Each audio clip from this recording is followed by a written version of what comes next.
রামপাল বিদ্যুৎ কেন্দ্রের যে প্রধান নির্বাহী পদে ভারতীয় নাগরিক যোগদান করেছে, এটার ইঙ্গিত কি বিএনপির লোকজন বুঝতে পারছে?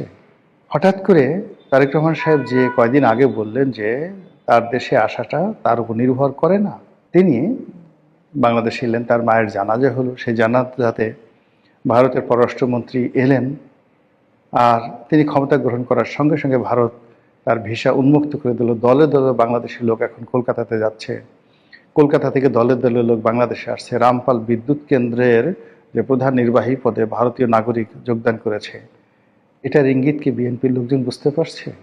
যেভাবে ইলেকশন হয়েছে, সেই ইলেকশনের মধ্যে যে কিছু একটা হয়েছে, এটা কি বিএনপির যারা কট্টরপন্থী খুব ভাব দেখাচ্ছেন আমরা হয়ে গেছি, তারা কি বুঝতে পারছেন যে এখানে পর্দার আড়ালে কিছু একটা হয়েছে? যদি বুঝতে